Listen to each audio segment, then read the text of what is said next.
Here's a reality that doesn't get acknowledged very often. So much of the art and design that we see out in the world is created by freelancers who rarely get public credit for the work that they create. They also don't have much that they can do when their work gets repurposed without their permission. Today, we are talking about the pervasive problem of artists getting ripped off and what two creators did to fight back. My name is Elamin Abdelmahmoud, and this is Commotion. Raymond Biesinger is here. He's a Montreal-based illustrator who just put out a book called 9 Times My Work Has Been Ripped Off, an informal self-defense guide for independent creatives. We've also got Vancouver photographer Jackie Dives. Her work has appeared in Time and the Globe and Mail, as well as some places that maybe she didn't entirely approve of. Hello to both of you, and welcome to the show. Hello. Hi, it's nice to have you here. Raymond, I'm going to start with you because there's an anecdote that you start, it's sort of at the beginning of your book, and it involves this band right here.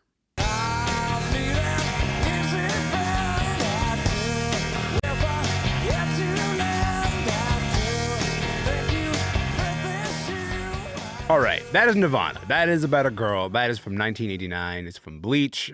Tell me, Raymond, why this band sort of is a useful gateway into your book. Well, I learned about a very interesting situation that happened in Seattle in the early 90s from Portland artist and kind of the godfather of more collage-based posters, Art Chantry. And so he used to work at Sub Pop Records, Nirvana's label, and he was art director. And he once told a web forum called gigposters.com how the Nirvana logo came to be. And so when Nirvana was a completely unknown band, Sub Pop's art director, Lisa Orth, needed the cover of their new album, Bleach, to be typeset. And so she went to the studio in Seattle where most of the music-oriented designers hung out and worked. And she said, hey, I've got this new band called Nirvana. They're probably not going to become much anything. So I only have $15 to get the cover of this album typeset. What do you guys think? And everyone was just like, we like what you're doing, like culturally, but you have a bad habit of trying to not pay us or paying us really, really, really slowly. And eventually one of the type technicians there, Grant Alden, he decided, okay, you guys are doing good work. I will take the $15. And as long as I don't have to adjust the settings on my typesetting machine, as long as I can use the typeface that is currently set up in it, so I just have to type in the word Nirvana, we got a deal. We'll take the $15. Yes. And so he took the $15. There's nothing on paper. Bam, bam, bam, bam, bam, bam. The letters go on the photograph. Lisa Orth goes away with it, and Grant Alden has his $15. So over the next few years, maybe you've noticed Nirvana became something that everyone knew about. Just a little bit. And yeah, totally. And in lieu of any kind of documentation about like, yeah, use this for the album cover. If you need more usage of it, let's talk later. Like Sub Pop and Nirvana were just like, oh, we can use this as much as we want. And so it became the de facto Nirvana logo. You've probably seen it iconic. Today. I mean, people recognize it immediately. I know that font as the Nirvana font. Like that's how I think of it. And the idea that person was compensated $15 to sort of create this iconic thing that lasts forever. Yeah, like they've sold millions of dollars worth of merch on that. And it was just, and Grant hasn't seen any more of that. He's had a wonderful career as a publisher and a designer. But it just goes to show that when situations are ambiguous and things are not expressed, often the larger institutions tend to get the better of a deal, and the creatives, they can get the short end of the stick. I appreciated watching Jackie's face as you said the number, as like you said the figure $15, because it really does feel like, what do you mean they spent $15 on a thing that they got millions and millions and millions of dollars worth? Jackie, I'm going to come back to you just a moment, but Raymond, maybe let's set up the book for a second, because the book is called 9 Times My Work Has Been Ripped Off. The title is pretty self-explanatory. Clearly, there's something of a recurring pattern to this, right? Over the fact that you had 20 odd years doing this. You talk about everyone from punk concert promoters to major corporations who've lifted your work. What was the tipping point that made you go, I got to write this down. I got to put this in a book sometime? Well, the whole book itself started out as kind of a spite-filled tactic in a negotiation. Great. So just a few years ago, a very large nonprofit worth tens of millions of dollars with very well-paid executives that I would call like a gold-plated, very profit-oriented nonprofit.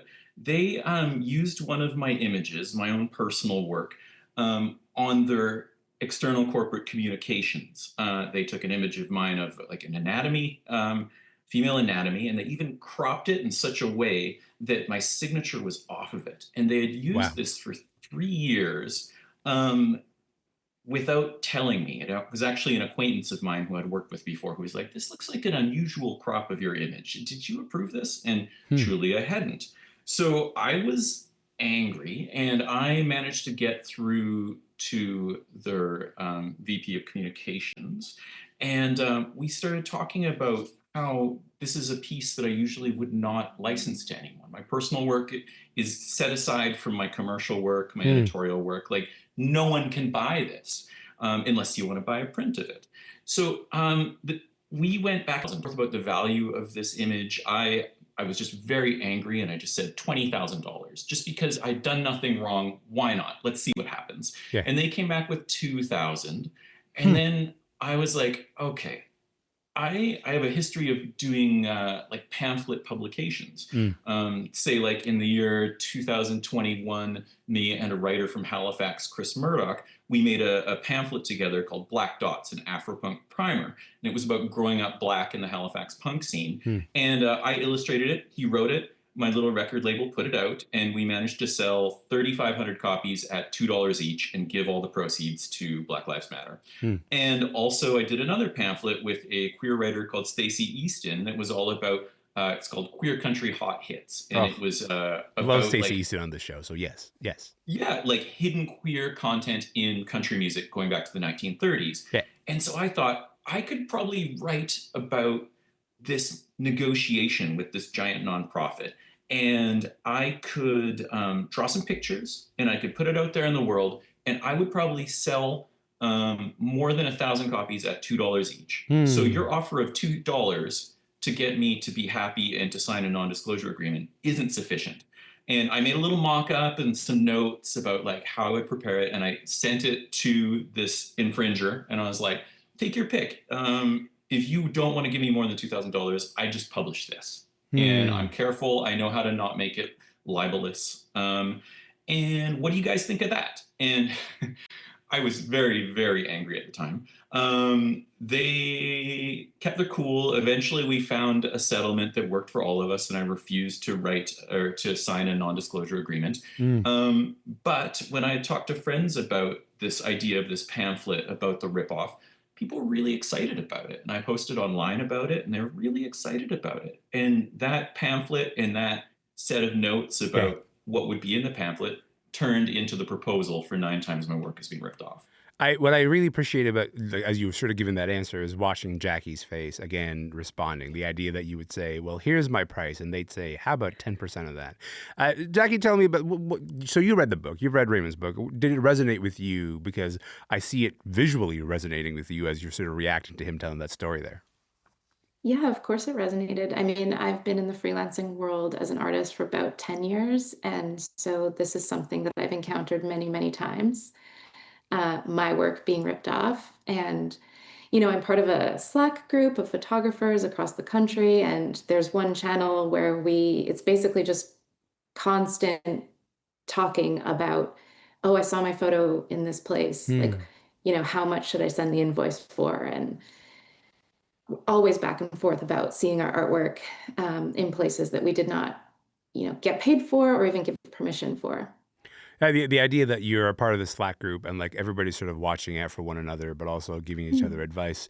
It's a tell about how common an experience this is among freelance artists. Part of the reason we wanted to have you on is that this happened to you relatively recently, something similar to what happened to Raymond. Do you want to tell that story? What happened there? Sure. So, about a year ago, I was contacted by Maclean's magazine, and they asked if they could use a couple of my photographs for a story that was being written. Hmm. And I went back to the people in the photographs to ask, is it okay? Do you mind if I license these photos to Maclean's? And one of the two people in the photographs said no, they didn't want that to happen. So I went back to McLean's and I said, hey, like, I'm so sorry. I don't have permission from the people in the photographs to license these to you. And they said, okay. And then, several months later, I received a text message from one of the people in the photographs, and it said, aren't these your photos? And it was so embarrassing. And even though it wasn't technically the photograph, they had hired an illustrator to make images that were very, very, very similar. Ah. And so at that point, I engaged a lawyer. I have to say that watching again, like there's a camaraderie between your experiences, the two of you, because Yeah. as you're telling that story, and then sort of Raymond sort of has to cover his face in shock in terms of like the way that that unfolded. I should say, McLean sort of apologized for this whole situation. You guys resolved it somewhere else, and we can't talk about that. But what we can talk about, Raymond, is what Jackie's situation tells me, and what your book really drives home, is that protecting your work can become maybe a stressful second job on its own, right? Like there's like on top of creating the work, on top of being an artist, there's this additional dimension of like, okay, you got to be persistent in terms of pursuing how to protect your work. You got to figure out a community of people who are going to look out for your interests and tell you about like the next thing to do. Like, for example, you found out about a lot of these ripoffs thanks to other illustrators who tipped you off.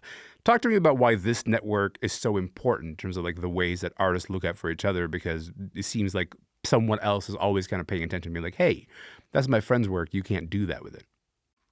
Yeah, the fact that we function inside of a society and that we have networks of people who can, who theoretically are sympathetic to what we do, and they kind of act as our eyes and ears in a lot of ways. Like through my career, just by habit, and one of the things I really like doing is, when possible, involving a number of different people in projects that I have. And so over the last 20 years, the number of people who I've worked with and who don't think I'm a jerk has grown a great deal. And that's been really useful. I think probably a third or a half of the ripoffs in my book were spotted by people who weren't me. Oh, wow. And I even make a point of, when someone points out something that was a ripoff, and if I get some kind of settlement, I've given them like 10% of the settlement, just to be like, thank you. I wouldn't even know this happened if it wasn't for you. Wow.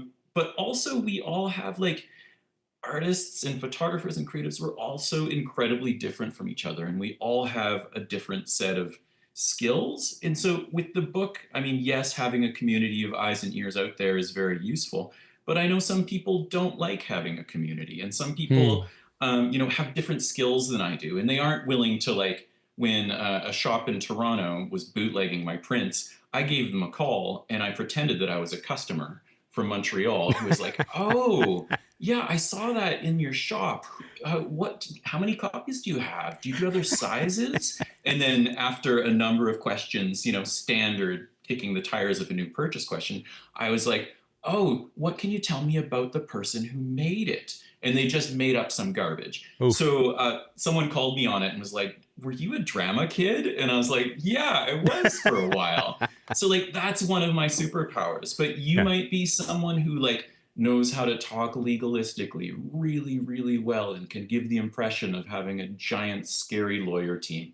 You might be able to turn yourself invisible and sneak into their office and take incriminating files. Like, I don't know the sheer variety of talents and skills that we have, but I don't think that we should feel bad about using them to try and find justice in these situations. I appreciate the craftiness of all these different sort of ways to try to figure out just how deeply the ripoff kind of goes. But Jackie, like you didn't have a gigantic legal team. That was not your reality. So when a major magazine sort of takes your work without your permission and you call them out on it, what are, for you and your career, what are the ramifications? What are the consequences of you saying, hang on, please don't, you can't do that. That's my work.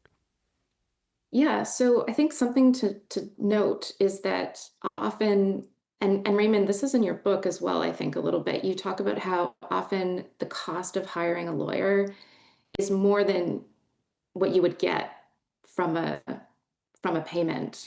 So it doesn't work out to be worth it usually, which is one reason why freelancers never do fight for this. I just happen to be incredibly stubborn, incredibly stubborn. But that does, some of the ramifications are that then you are seen as someone who is stubborn. Then you are seen as someone who will fight back. Then you are seen as someone who is like, quote unquote, difficult to work with. Even though it's black and white, clear that I've been wronged in the situation, I'm still sort of seen as the one who's willing to stir the pot. Yeah. And, for me specifically, the way that this damaged my career, or like, I hope it didn't too much, but I'm a photographer who primarily works with and photographs people who are marginalized. Like my work is in and around the toxic drug supply crisis right now and has been for the past decade. Yeah. And if I can't confidently tell the people I'm photographing that I know where their images are going to end up, I can't do my work. And so Yeah. to have this happen, to have photographs of someone, their likeness appear somewhere that I did not consent to, is extremely embarrassing and harmful to my reputation. And I can, I can only apologize and like do my best to stand up for the people who I photograph, but this shouldn't really happen at all. Jackie, when I think about this, I think about your series on family members who have had somebody die in their family of accidental overdoses. You've got this incredible photo of someone sort of surrounded by bunnies, and there's something really vulnerable at that photo. That like when I see that photo, what I'm looking at is like the amount of trust in this photo is so embedded and so evident that the idea that like if that person can't trust you anymore, that's your entire work. Like that's the value of the work, is that trust that you're talking about. And so 100%. I'm grateful that we're having this conversation. Just Raymond, sort of maybe last word to you here. You've written this book as a sort of how-to guide for creatives navigating this entire minefield, including the legal minefields. It's also not lost on me that the chronology of your book ends in 2023, and the big thing that has changed since then is AI, right? Which is like people are willing to sort of deploy all manners of ripping off people that feels new and maybe kind of uncharted. So as you kind of like look at this moment, what do you want someone to take away from your book? Because you're like, I haven't even gotten started on figuring out that AI monster that kind of lurks in the distance, but there are some things you can maybe do right now. Well, it's funny with AI in the book, definitely I touch upon it a little bit, but when I was writing this, things seemed like very nebulous and up in the air, and I didn't feel comfortable with writing a full chapter on it. There was just way too much room to predict things incorrectly and make my book obsolete. But I think I've taken special care to pay attention to like the relationship between generative AI as it is being expressed by Silicon Valley right now and creative work. And I think what's really, really struck me is in 2025, you're starting to see people realize that the difference between what AI companies are claiming are the capabilities of the products they're making and what they can actually do, there's this wide, wide chasm between those things. Yes. And so like I walk down the street in Montreal and I see a giant picture on a poster, an illustrated poster about roller skating event, right? And the central figure looks good, but then the 20 figures in the background are all basically a melted wax museum of mutants. And like very few of them are even wearing roller skates. And it clearly isn't like, haha, this is fun. Like there's some illustrators who do amazing crowd scenes full of weird stuff. Yeah. This is just like low quality meme level of things. Yeah. And I posted that online and I got 30,000 views on this thing. Everyone is talking negatively about it. I learned that the organization that made it vowed not to use AI again. And every situation where there is like a paying gig that is being replaced by AI, there has been a large backlash and that person or that institution has stopped using it. And it's funny because like I listen to a lot of very angry sounding but well-researched podcasts about tech. And so a guy like Ed Zitron, who, poster child for angry guy, he's been talking about how AI has been like a hype bubble for a few years. But now in 2025, like even there's an MIT report, the State of AI 2025 for business, that says that of 300 businesses that have tried AI pilot projects, investing $3 billion in those pilot projects, 95% of them did not make money off them. They lost money trying to implement AI. Or even like Goldman Sachs, like this giant investment firm, is saying the costs related to this are so enormous and there's no clear path to profitability. And even like OpenAI hasn't made a profit yet. And I think it's hilarious that their name is an anagram or AI nope. I feel like more should be made of that. Anyway, this technology, I think there's going to be a bubble around it in the next year. I think that it will be useful in very specific, probably heavy engineering and science backgrounds. But I think the era of people pretending that it makes sense to use these images to replace illustrators is over soon enough. I am grateful for your thoughts. I'm grateful for the energy that you guys brought, but also I'm grateful for the care that both of you apply, not just to your craft, but also for looking out for other people.